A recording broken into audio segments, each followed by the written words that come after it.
CBN e a Tecnologia, com Gilberto Sudré.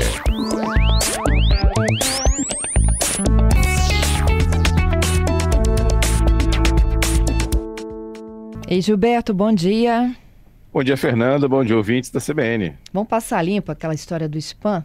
Tem muita gente, né, que mesmo com os bloqueios, com as ações da agência de regulação, elas continuam recebendo ligações. Exatamente. Bom, não é coincidência não, Fernanda, mas eu acabei de receber tem 15 minutos antes aqui da gente entrar no ar, eu recebi uma ligação exatamente dessa de spam aqui no meu telefone, viu? É? Não dão folga não, viu? Exatamente para isso. Então, bom, vamos falar um pouquinho sobre essa situação e por quê, né? Daquelas ligações que você atende, fica mudo e cai a ligação sem ninguém falar com você sobre isso. Primeiro, o que são as ligações de spam? Spam são essas ligações indesejadas que você recebe de você nunca pediu, você não tem interação com aquela loja, com aquele serviço, com aquele banco, e você recebe uma ligação oferecendo um serviço ou um produto qualquer, né? E são chamadas que fazem muito, assim, que incomodam bastante, porque primeiro pelo volume, pela quantidade e pelos horários, muitas vezes. Eu já recebi ligação de spam 8 horas da noite, por exemplo. Então, ou seja, são ligações que realmente incomodam bastante nessa questão. E a pergunta é por que essas ligações ficam mudas ou desligam quando a gente atende a ligação. Basicamente, essas ligações elas acontecem através de sistemas de descagem automática. Então, são call centers, né, com um grande número de operadores, né, de atendentes, né, para isso, e eles fazem esse call center, ele tem uma lista de números que eles vão ligar, né? E como eles querem maximizar o atendimento para os usuários, o que o equipamento do call center faz? Ele liga previamente para vários números ao mesmo tempo. Se alguém atendeu um daqueles números, ele identificou que aquele número atendeu, ou seja, tem alguém do outro lado da linha, ele transfere essa ligação para um atendente. Só que ele ligou para 4, 5 pessoas ao mesmo tempo, né? O primeiro que atendeu, né, e a central identificou que aquilo é uma pessoa realmente que atendeu, ele transfere essa ligação para o atendente. Os outros 4 números que ele ligou ao mesmo tempo, que agora até atenderam depois, mas não tem mais um atendente para ele transferir. Então ele vai lá e cai a ligação e desliga a ligação, né? Você atendeu, ficou mudo e não falou nada disso. Então, essas ligações, elas são automáticas e ela tem um outro objetivo, além de transmitir ou transferir essa ligação para o atendente, ela também tem uma função importante para eles, né?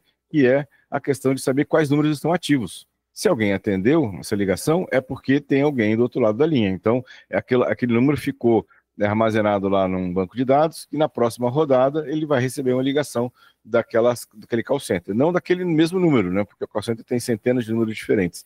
Mas ele vai receber uma ligação de um outro número do mesmo call center nesse caso. Então, ou seja, essa é o porquê, né, dessa situação. Então, tem situações que são casos legítimos, né, de empresas que utilizam para vendas ou cobranças, né, e casos de chamadas fraudulentas também, né, com a intenção de verificar se o número é válido, né, e aí usar esse número para futuras tentativas de golpe. Por isso que é muito cuidado nessa situação de quando você recebe uma ligação como essa, ele atende, fica mudo e desliga. Pode ser que essa ligação seja um teste, né, para ver se o seu número está ativo, né, e aí mais para frente ser utilizado para utilizar na ligação, né?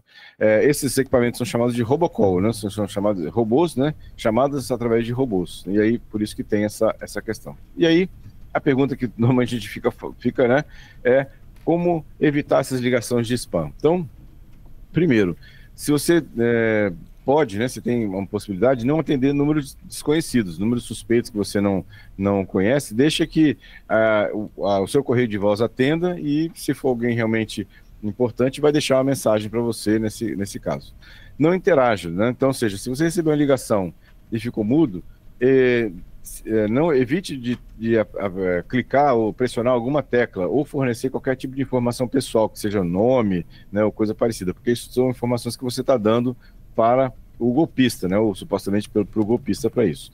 Se você puder, né, se tiver um equipamento, uma função no seu aparelho, bloquear esse número, então tem funções no próprio celular ou aplicativo de bloqueio, que você bloqueia esse número. Então, daquele número você não vai receber mais ligação nessa questão. E aí, dos mesmos aplicativos, né, que você faz o bloqueio do telefone, você pode também denunciar. Você pode, se era uma chamada de spam, uma chamada de golpe, você pode, ao fazer o bloqueio, né, e vários aplicativos têm essa função, fazer a denúncia, né? Então você pode denunciar dizendo assim, olha, isso aqui é uma ligação de golpe, uma ligação de spam.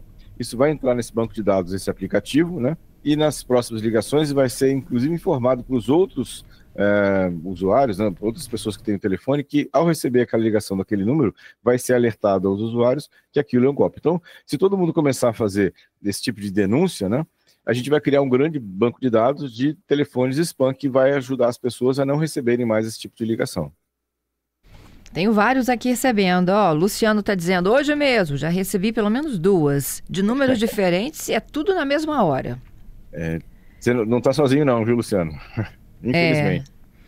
Olha, e o Gladys está dizendo o seguinte, o ruim também é quando uma pessoa cadastra um número errado e as empresas de cobrança passam a ligar para você, ao invés de ligar para quem deveria estar recebendo essas ligações, né? Isso. Aí não adianta, você diz, olha, esse número não é dessa pessoa, né? Você tenta justificar de inúmeras formas e não adianta, eles insistem o tempo todo. Você pode fazer uma denúncia na Anatel, né, nesse caso, né, falando que estão ligando para você, que não é você, né, você não tem nenhum relacionamento com aquela empresa. Isso costuma ser ter uma função que dá certo, né? Ou seja, a Anatel tem uma fiscalização próxima em relação a isso. A Anatel até fez aquela exigência, né, de números de call center e cobrança, o 0303, mas na verdade até agora não foi efetivado, e eles pediram mais 90 dias, agora prorrogaram mais 90 dias a data de exigência, né, desse tipo de mudança de números dos call centers. Para mim não mudou nada. A gente recebe números celulares, inclusive, que são para enganar mesmo, né? Exatamente. Eles têm centenas de números diferentes no call center, cada hora vai ser um número diferente. Infelizmente, é uma quantidade realmente grande de números que a gente tem que bloquear, né? O Giovanni está dizendo o seguinte, aí tem uma estratégia. Quando é um número desconhecido, ele coloca o microfone, o áudio, é isso? O áudio no Viva Voz? Aí ele avalia se ele quer responder ou não. Legal. É uma questão interessante lá para saber se aquilo é uma ligação de spam, né, ou se é alguém que realmente está ligando para ele, né, de forma a fazer algum tipo de contato, né? O Manolo diz que ele tem um app que bloqueia chamadas. Se chama... Bloqueador de chamadas. Bloqueador de chamadas, é isso? Bloqueador de chamadas, Gilberto. Isso. Alguns aparelhos, né, de algumas marcas, já tem esse aplicativo nativo no smartphone, né? Samsung, a linha Samsung é uma que tem esse tipo de situação. Agora, quem não tem esse tipo de função no seu smartphone, pode fazer o uso de aplicativos como o Truecaller, né? Que faz exatamente essa situação de bloquear, né, ligações que são consideradas de spam, e também você mesmo pode bloquear as ligações que são feitas. Basicamente, os 2 aplicativos que eu recomendo é o Truecaller e o Whoscall, né? São aplicativos que têm versões gratuitas que você pode instalar no seu smartphone e ele vai te ajudar, né, nessa identificação de ligações de spam. Entendido. Tem mais perguntas chegando. Vamos continuar com suas orientações aí. Não, então assim, a questão então é importante você usar um aplicativo como esse, né? Ou ele é nativo do smartphone, ou ele é um aplicativo que você baixou, como o Truecaller e o Whoscall.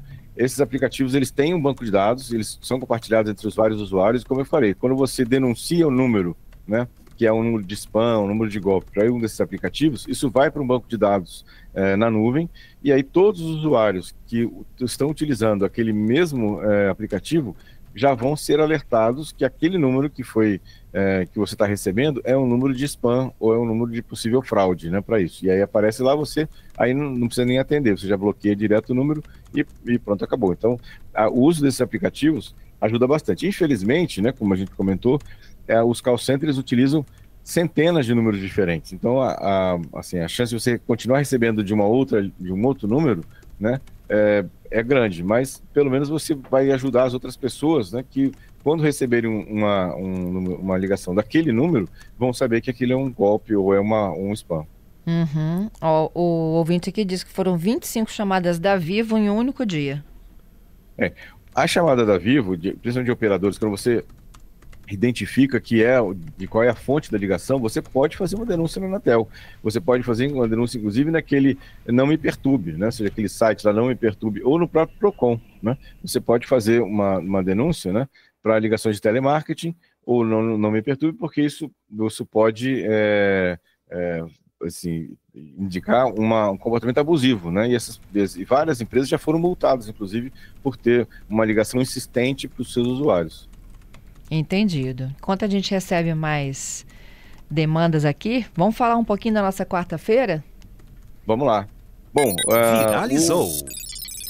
Isso aí. O nosso viralizou dessa semana, teve algumas notícias que me chamaram a atenção. A primeira delas, que o USB-C, aquele padrão novo do USB, né, agora virou uma porta universal e obrigatória na União Europeia, né? A gente até comentou sobre isso aqui, em novembro de 22, né, a União Europeia aprovou a diretiva que entrou em vigor, na verdade, no último sábado, né? E agora, a partir do último sábado, todos os fabricantes que utilizam algum tipo de carregamento via USB são obrigados a fornecerem a porta USB-C, né, como carregamento universal. A ideia disso aqui é evitar, né, a geração de lixo eletrônico, porque toda vez que você muda de aparelho, muitas vezes mudava de cabo, mudava de carregador em relação a isso. Então, essa agora virou um padrão na União Europeia e provavelmente isso vai começar agora a se expandir por outros lugares do mundo. A Apple, que é a única que se recusava a abrir mão da sua porta proprietária, Lightning, porque isso rendia para ela valores de comissão, produtos compatíveis e tudo mais. Na verdade, ela também entrou nesse esquema e lá na União Europeia também os iPhones vão ter que utilizar a USB-C. Outra notícia interessante dessa semana é que os nossos celulares, que são vendidos, que vão ser lançados a partir de agora desse ano de 2025, vão ser mais finos, vão ficar mais finos, por algumas características. Primeiro, eles estão utilizando uma bateria de silício, que é uma bateria mais fina e que tem uma capacidade de armazenamento de energia maior, né? Ou seja, vamos sair dos 5.000 mAh para os 6.000 mAh, para isso a questão. As câmeras ficaram mais finas também, com uma tecnologia que a lente agora ela fica inclinada, né? E com isso muitas vezes os aparelhos têm aquele pequeno ressalto na parte de trás do aparelho, né? Por causa das câmeras. Agora isso vai ficar menor também por causa de uma tecnologia nova de câmeras para isso. E uma outra questão interessante é o eSIM, né? Ou seja, a entrada em operação, né, do eSIM, aquele chip que agora é basicamente um arquivo, não é mais um chip físico, né? Isso acaba fica deixando os aparelhos mais finos também, porque não precisa mais daquela gavetinha para colocar o chip dentro do aparelho. Então, algumas tecnologias aí que agora estão se firmando nesse ano de 2025, que vão gerar aparelhos mais finos também para isso, né, nesse caso. E, por último, né, a partir da semana que vem, no dia 7, de 7 a 10 de janeiro, acontece em Las Vegas a Consumer Electronic Show, ou chamada de CES, que é a principal feira de tecnologia no mundo, que os fabricantes aproveitam para fazer os seus lançamentos, né, nesse caso. Vamos acompanhar aqui os novos lançamentos, mas a gente já tem algumas expectativas importantes. Primeiro, a inteligência artificial entrando cada vez mais nos dispositivos, né, televisões, né, games, né, e outros eletrodomésticos. As telas estão ficando maiores, bem maiores, então telas de 20, 27, 45 polegadas até com 5K, né, com 8K, né, inclusive telas que são dobráveis, então a gente vai ver isso também, já tem uma promessa de surgir, né, ofertas de produtos nessa linha. Apesar da feira não ser de automóveis, né, vários fabricantes de automóveis estão lançando tecnologias novas para os seus carros. Então, a Hyundai, a própria BMW e a Honda já prometeram que vão lançar, né, carros elétricos nessa feira, né, e novas tecnologias embarcadas nesses automóveis, nesse caso. E, obviamente, que não poderia deixar de ser os computadores, né? E acho que um grande lançamento interessante, né, é que uma fabricante chinesa vai lançar nessa CES, pelo menos isso é a promessa, um notebook, né, que tem uma tela que você enrola, né? Ou seja, uma tela de LCD que você enrola. A gente já viu isso em outros fabricantes que já tinham isso em televisões grandes, mas agora o lançamento para notebooks. Vamos ver. A partir da semana que vem a gente vai acompanhar aqui de perto os lançamentos para trazer aqui para os nossos ouvintes o que bombou na CES 2025. Olha só, o Francisco, sobre spams, né, tá dizendo que já perdeu até consulta médica, tá? Por não reconhecer o número e evitar, né, atender aquilo que a gente não reconhece. E o Giovanni diz, virei o ano, troco tudo, troco minhas senhas, qual é a sua dica? Então, assim, as senhas, né? Assim, a gente tinha essa dica no passado de, você tem que trocar a senha a cada 2, 3 meses, né? Nesse caso. Hoje em dia, já se entende que não tem necessidade de você trocar suas senhas de forma periódica, desde que você faça o quê? Você não utilize a mesma senha em vários locais diferentes. Então, ou seja, se você tem uma senha diferente uma senha bem formada, né? Não a senha 1, 2, 3, 4, 5, 6 ou senha simples, mas você tem senhas bem formadas, caracteres aleatórios, números e símbolos diferentes para cada um dos serviços que você tem na internet, você pode permanecer com a sua senha, né? Com as suas senhas por um tempo muito maior, talvez 8 meses, né? E trocar só quando você desconfia que houve um vazamento daquele fabricante, daquele serviço que você está utilizando. Então, ou seja, a troca das senhas periódicas hoje já não é uma coisa obrigatória, né? Mas uma coisa obrigatória hoje é você não usar a mesma senha em vários serviços diferentes da internet. Uhum. Você faz isso dia 1º, ô Gilberto? Não, assim, eu tenho senhas diferentes para tudo, né? Então eu uso cofre de senhas, né? Um cofre de senhas onde armazena minhas senhas, e tenho senhas diferentes para todos os serviços que eu tenho na internet. Então, ou seja, quando tem algum tipo de desconfiança de um vazamento de algum serviço, eu vou lá e troco a senha daquele serviço especificamente. Quer dizer que os outros serviços que eu tenho senhas diferentes não ficaram vulneráveis. Entendido. Tá certo, então. Ô Gilberto, obrigada, hein? Obrigado, Fernando. Obrigado aos ouvintes pelas participações, pelas perguntas. Desejar um excelente final de semana para todos e até quarta-feira com mais tecnologia. Até quarta-feira. Tudo de bom para você. E eu que falei que era quarta-feira hoje, né, Gilberto? Hoje é sexta. Um abraço. Um abraço.